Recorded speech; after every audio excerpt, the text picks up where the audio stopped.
इस वीडियो के द्वारा सीखेंगे कि किस प्रकार से ग्रीनस्टोन डिजिटल लाइब्रेरी सॉफ्टवेयर को अपने पीसी में इंस्टॉल करेंगे और नियर अबाउट 10 डॉक्यूमेंट्स हम इस पर किस प्रकार से अपलोड करेंगे। जैसा कि आपके क्वेश्चन की रिक्वायरमेंट है, ये एक असाइनमेंट प्रैक्टिकल पेपर है जहां आप सेकंड क्वेश्चन के अंतर्गत यहां देख सकते हैं, install GSDL software, upload around 10 document comprising PDF, docs, PPT files, अर्थात आपको PDF डॉक्यूमेंट या पावर पॉइंट किसी फाइल को अपलोड करके दिखाना होगा इस सॉफ्टवेयर पर, और आपको इसके साथ एंटर करना होगा metadata for each document and publish the collection for a CD, और इसे आपको एक CD पर या रिमूवेबल ड्राइव जैसे पेन ड्राइव पर पब्लिश करके दिखाना होगा। तो ये बात तो हुई आपके प्रैक्टिकल असाइनमेंट की या फिर आपके प्रैक्टिकल की जो स्टडी सेंटर द्वारा लिया जाता है। वैसे ये सॉफ्टवेयर एक डिजिटल लाइब्रेरी सॉफ्टवेयर है जो आपके सिलेबस में है, जहां आप BLI 229 थ्योरेटिकल पोर्शन पढ़ेंगे, वहां आपके 2 डिजिटल लाइब्रेरी सॉफ्टवेयर हैं जिनके द्वारा आप डिजिटल लाइब्रेरी क्रिएट कर सकते हैं। एक है ग्रीनस्टोन और एक है DSpace। तो चूंकि मोस्टली आपसे ग्रीनस्टोन सॉफ्टवेयर के बारे में पूछा जाता है, तो आज हम उसी को इंस्टॉल करेंगे और उसी के द्वारा कैसे आप अपनी लाइब्रेरी को डिजिटल लाइब्रेरी बनाएंगे। यहाँ स्टूडेंट समझने वाली बात ये है कि आप किसी लाइब्रेरी को डिजिटल लाइब्रेरी बनाते हैं तो आपके पास वो डिजिटल मटेरियल भी होना आवश्यक है। तो किसी भी लाइब्रेरी में डिजिटल मटेरियल आप खुद भी क्रिएट कर सकते हैं। जैसे कोई प्रिंट बुक है, उस प्रिंट बुक को आप डॉक्यूमेंट में कन्वर्ट कर सकते हैं, अर्थात उसे आप या तो PDF या फिर कोई डॉक्यूमेंट वर्ड की फाइल में या कोई पावर पॉइंट की फाइल में कन्वर्ट कर सकते हैं, जिससे आप इलेक्ट्रॉनिकली रीड कर सकें, अर्थात कंप्यूटर में रीड कर सकें। और इस सॉफ्टवेयर के द्वारा आप एक डिजिटल लाइब्रेरी ही बनाएंगे और उस डिजिटल लाइब्रेरी को यूज करने के लिए एक्सेस पॉइंट प्रोवाइड करेंगे। जैसा कि आप यहाँ देख रहे हैं कि ग्रीनस्टोन वास्तव में है क्या। Greenstone is a suit of software for building and distributing digital library collection.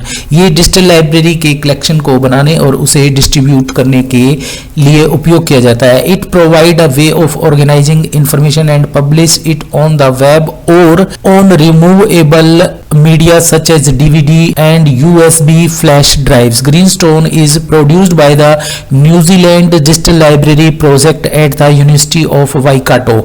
Student, ये डिजिटल लाइब्रेरी सॉफ्टवेयर जिसे हम ग्रीनस्टोन डिजिटल लाइब्रेरी सॉफ्टवेयर कहते हैं, इसे न्यूजीलैंड डिजिटल लाइब्रेरी प्रोजेक्ट के अंतर्गत यूनिवर्सिटी ऑफ वाइकाटो द्वारा डेवलप किया गया था और आज इसे डिस्ट्रीब्यूटेड किया जाता है और इसमें किसी भी प्रकार की अपडेशन या डेवलपमेंट यूनेस्को और ह्यूमन इन्फो NGO के द्वारा की जाती है। It is an open source software and it is also a multilingual software. ये बहुत सी भाषाओं में अवेलेबल है और एक ओपन सोर्स सॉफ्टवेयर है। ओपन सोर्स सॉफ्टवेयर अर्थात एक ऐसा सॉफ्टवेयर जिसका सोर्स कोड ओपन होता है, जिसे हम बिना किसी रुकावट के फ्री ऑफ कॉस्ट यूज कर सकते हैं। जैसा कि यहाँ लिखा हुआ है, issued under the term of GNU general public licence के अंतर्गत अवेलेबल है, तो आप इसे फ्री ऑफ कॉस्ट यूज कर सकते हैं। और ये सॉफ्टवेयर कब डेवलप हुआ था? ये सॉफ्टवेयर स्टूडेंट अगस्त 2000 में उपलब्ध हो गया था और जहां तक मैं जानता हूं ये सॉफ्टवेयर नवंबर 2000 से अवेलेबल है डाउनलोड के लिए, और इसे पर मंथ के हिसाब से देखा जाए तो नियर अबाउट 4500 डाउनलोड इसके हर मंथ होते हैं, जैसा कि इंफॉर्मेशन अवेलेबल है। तो स्टूडेंट, ये सॉफ्टवेयर है ग्रीनस्टोन डिजिटल लाइब्रेरी सॉफ्टवेयर। चलिए आज इसको हम डाउनलोड करते हैं। तो इसके लिए स्टूडेंट आप ग्रीनस्टोन डिजिटल लाइब्रेरी सॉफ्टवेयर की वेबसाइट पर जा सकते हैं। इसकी वेबसाइट पर जाने के लिए आप गूगल में लिखें GSDL सॉफ्टवेयर और जो फर्स्ट लिंक आएगा Greenstone digital library software welcome, इसे आप क्लिक करेंगे। इसे क्लिक करते ही आप ग्रीनस्टोन डिजिटल लाइब्रेरी सॉफ्टवेयर के फ्रंट पेज पर होंगे। यहाँ सेकंड ऑप्शन में डाउनलोड, इस पर क्लिक करेंगे। डाउनलोड पर क्लिक करने के बाद आपके पास नीचे कुछ ऑप्शंस दिए हुए हैं। लेटेस्ट ग्रीनस्टोन 3 डिस्ट्रीब्यूशन 3.11 स्टूडेंट, ये इसका लेटेस्ट वर्जन है। वैसे ये 2 वर्जन में आता है। There are 2 major version of software, Greenstone 2 and Greenstone 3। जो लेटेस्ट वर्जन है वो ग्रीनस्टोन 3 के अंतर्गत डिस्ट्रीब्यूशन 3.11 है, जिसे हम डाउनलोड कर सकते हैं नीचे दिए गए लिंक्स के द्वारा। यदि आपको ये विंडो पर अर्थात डेस्कटॉप पर इसे आप यूज करना चाहते हैं जहां आपका ऑपरेटिंग सिस्टम विंडो है, तो आप इस लिंक पर क्लिक करें। और यदि आप लाइनक्स यूज कर रहे हैं तो आप नीचे दिए गए इन दोनों लिंक्स में से किसी लिंक को यूज कर सकते हैं। यदि आप इसे मैक ओएस ऑपरेटिंग सिस्टम पर यूज करना चाहते हैं तो आप ये लास्ट लिंक क्लिक करेंगे। चूंकि हम आज विंडो पर इसे इंस्टॉल करेंगे तो हम इस लिंक के द्वारा इसे इंस्टॉल करेंगे। और ये स्टूडेंट एक exe फाइल है जो डाउनलोड होगी आपके पीसी में, और उसके बाद इसे हम इंस्टॉल करेंगे। तो इसे यहाँ क्लिक करते हैं।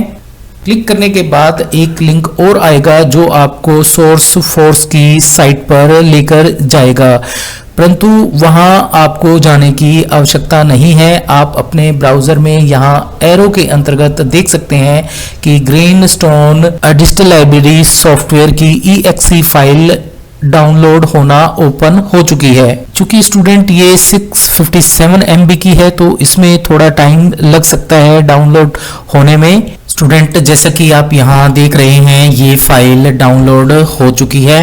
अब हम इसे ओपन करेंगे। आप यहाँ से भी ओपन कर सकते हैं, अदरवाइज जो पाथ आपने डाउनलोड के लिए दिया है वहाँ आप इसे चेक कर सकते हैं। जैसे डाउनलोड में आप जाएंगे, डाउनलोड में जहां आपकी सभी फाइलें ब्राउज़र द्वारा डाउनलोड होती हैं उस पर क्लिक करेंगे। उस पर क्लिक करने के बाद आप यहां देखेंगे कि फर्स्ट लिंक है आपका ग्रीनस्टोन 3.11, यहां ये अवेलेबल है। आप इसे क्लिक करेंगे। हो सकता है आपके पीसी में प्रोटेक्शन या सिक्योरिटी के कारण इस प्रकार का मैसेज आए, तो आप मोर इन्फॉर्मेशन पर क्लिक करें। मोर इन्फॉर्मेशन पर क्लिक करने के बाद आप रन एनीवे करें। ग्रीनस्टोन इंस्टॉल होना आरंभ हो जाएगा। अब ये कुछ प्रोसेसिंग लेगा, तो अभी इसकी प्रोसेसिंग होने देते हैं। यहाँ लैंग्वेज चूज करें इंग्लिश, फिर नेक्स्ट पर क्लिक करें, फिर नेक्स्ट और एक्सेप्ट करें, देन नेक्स्ट। यहाँ आप वो पाथ दे सकते हैं जहां आप इसे इंस्टॉल करना चाहते हैं, फिर नेक्स्ट करें।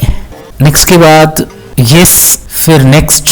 यदि आप पासवर्ड क्रिएट करना चाहते हैं तो यहाँ क्लिक करें, अदरवाइज नेक्स्ट करें और इंस्टॉल। जहां आप देख रहे होंगे इसकी इंस्टॉलेशन प्रोग्रेस आरंभ हो चुकी है। फिनिश पर क्लिक करेंगे और एग्जिट।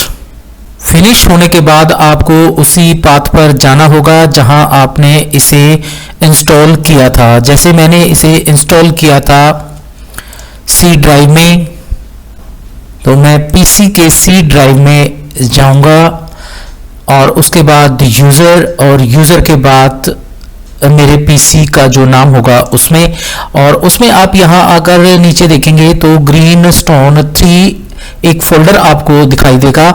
इस पर क्लिक करेंगे। इस पर क्लिक करने के बाद आप नीचे आएंगे GLI फोल्डर पर, GLI ग्रीनस्टोन लाइब्रेरी इंटरफेस। इसे क्लिक कर ओपन करेंगे। इसे ओपन करने के बाद जैसे ही आप स्क्रॉल करेंगे नीचे आपको एक लोगो के साथ ऊपर फाइल दिखाई देगी, GLIE विंडो बैच फाइल। इस पर आप डबल क्लिक करेंगे। इस पर डबल क्लिक करने के बाद, चूंकि ये एक जावा बेस्ड प्रोग्राम है, एक CMD में प्रोसेसिंग होगी जहां आपकी 2 फाइल खुलेंगी, एक जावा और एक टॉमकैट। यहां ओके करेंगे। आप इसे एक चीज का ध्यान रखें स्टूडेंट, आप इसमें एक चीज का ध्यान रखें, ये एक बैकग्राउंड आपको दिखाई देगी, इसे आप क्लोज ना करें। इसे मिनिमाइज आप कर सकते हैं परंतु क्लोज ना करें। इस लिंक को ओके कीजिए। अब आपके सामने एक नई विंडो ओपन होगी और ये नई विंडो है आपकी ग्रीनस्टोन डिजिटल लाइब्रेरी सॉफ्टवेयर की, अर्थात Greenstone digital library software download हो चुका है। आप इस विंडो को क्लोज कर इसे दोबारा से जब भी ओपन करेंगे तो इसका पाथ आपको विंडो में दिखाई देगा। इस सॉफ्टवेयर को आप जब भी दोबारा यूज करना चाहें तो वो आपको वास्तव में कहाँ मिलेगा ये भी मैं आपको बता देता हूँ। अभी इस विंडो को मैं क्लोज करता हूँ। अब आपको डेस्कटॉप पर लेफ्ट कॉर्नर में यहाँ विंडो में जाना होगा। इसे क्लिक करने के बाद आप इसे स्क्रॉल करेंगे तो नीचे आपको ग्रीन स्टोन 3.11 फोल्डर दिखाई देगा। इसे ओपन करेंगे। इसे ओपन करने के बाद आपको कुछ शॉर्टकट्स दिखाई देंगे जिसमें green stone editor, green stone librarian interface, green stone website, green stone Vicky और ग्रीन स्टोन यूजर गाइड, और इसके नीचे आपको दिखाई देगा ग्रीन स्टोन 3 सर्वर। एक्चुअल में जो आपको काम करना होगा वो काम करना होगा ग्रीन स्टोन लाइब्रेरियन इंटरफेस में। हम यहाँ ग्रीन स्टोन लाइब्रेरियन इंटरफेस पे क्लिक करते हैं। इस पर क्लिक करने के बाद ये कुछ प्रोसेसिंग होगी और जितनी बार इसे आप ओपन करेंगे हर बार इस तरह की प्रोसेसिंग होगी। आप इसे इग्नोर करें। अब आपके सामने green stone digital library software का लाइब्रेरियन इंटरफेस होगा। यहाँ आपको वास्तव में वो डॉक्यूमेंट अपलोड करने होंगे और डिजिटल लाइब्रेरी क्रिएट करनी होगी। तो आज की वीडियो में इतना ही। आज हमने सीखा कि हम किस प्रकार green stone digital library software को डाउनलोड करेंगे। नेक्स्ट वीडियो में हम किस प्रकार से डॉक्यूमेंट अपलोड किए जाएंगे वो सीखेंगे। आज की वीडियो में इतना ही। Thank you very much.